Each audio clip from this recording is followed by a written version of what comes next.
Bismillahirrahmanirrahim. Assalamualaikum warahmatullahi wabarakatuh. Izinkan saya menyampaikan PDD UKT-PT Pendidikan dan Pengajaran.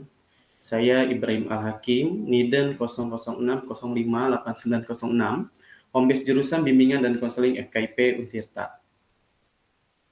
Identitas mata kuliah yaitu nama mata kuliah Dasar-Dasar Bimbingan dan Konseling. Kelompok mata kuliah BK Komprehensif, bobos SKS 3 SKS, jenjang dan semester S1, semester 1, status adalah wajib. Deskripsi mata kuliah ini membahas tentang posisi dan urgensi bimbingan dan konseling dalam pendidikan. Sejarah perkembangan konsep dasar bimbingan dan konseling yang meliputi asas, landasan, fungsi, tujuan, prinsip, dan pendekatan serta implementasi BK dalam pembelajaran serta pemahaman mengenai tugas-tugas perkembangan peserta didik. Capaian pembelajaran MK yaitu CPMK S1 bertakwa kepada Tuhan Yang Maha Esa dan mampu menunjukkan sikap religius. CMMK S9 itu menunjukkan sikap bertanggung jawab atas pekerjaan di bidang kali ini secara mandiri. CPMK atau yang disebut dengan capaian pembelajaran MK yaitu mampu menguasai esensi bimbingan dan konseling pada satuan jalur pendidikan formal, non-formal, dan informal. CPMK P4 yaitu mampu menguasai esensi bimbingan dan konseling pada satuan pendidikan, umum, kejuruan, keagamaan, dan khusus. CPMK P5 dalam mampu menguasai esensi bimbingan konseling pada satuan jenjang pendidikan usia dini, dasar, dan menengah. Capaian pembelajaran MK CPMK KU5 yaitu mampu mengambil keputusan secara tepat dalam konteks penyelesaian masalah di bidang keahliannya berdasarkan hasil analisis informasi dan data. CMPMK KU6 yaitu mampu memelihara dan mengembangkan jaringan kerja dengan pembimbing, kolega, sejawat baik dalam maupun di luar lembaganya. CPMK KK3 yaitu mampu mengaplikasikan pendekatan atau model atau jenis layanan dan kegiatan pendukung, bimbingan dan konseling. CPMK KK7 menampilkan kinerja berkualitas tinggi dengan menunjukkan tindakan yang cerdas, kreatif, inovatif, dan produktif, bersemangat, berdisiplin, mandiri, berpenampilan menarik, dan menyenangkan, serta berkomunikasi secara efektif. Bahan kajian yaitu pertemuan pertama, orientasi perkuliahan. Pertemuan kedua, membahas terkait hakikat bimbingan dan konseling dalam pendidikan.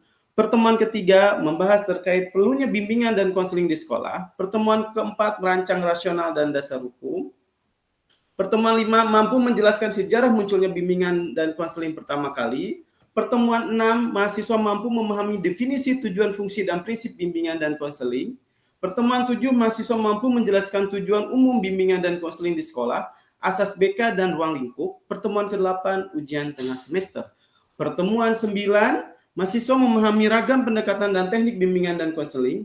Pertemuan ke-10, mahasiswa memahami konsep perkembangan individu sebagai subjek layanan bimbingan dan konseling. Selanjutnya, pertemuan 11, yaitu mahasiswa memiliki pemahaman mengenai bimbingan dan konseling perkembangan sebagai salah satu pendekatan BK. Pertemuan kedua, mahasiswa mengeksplorasi karakteristik pribadi konselor yang efektif dikaitkan dengan ekspektasi kinerjanya pada berbagai jenjang pendidikan. Pertemuan ketiga, yaitu mahasiswa memahami bimbingan dan konseling dan pembelajaran. Pertemuan ke-14 yaitu mahasiswa mengenali secara empirik ragam persoalan bimbingan dan konseling dalam setting sekolah. Pertemuan ke-15 umpan balik terhadap materi dan proses perkuliahan yang telah berlangsung terutama pada topik-topik tertentu yang dirasa masih memerlukan penjelasan lebih lanjut. Dan terakhir pertemuan ke-16 tentunya adalah ujian akhir semester. Model pembelajaran atau metode pembelajaran yang digunakan adalah direct learning, jigsaw, Big-Math, to stay, and resitasi.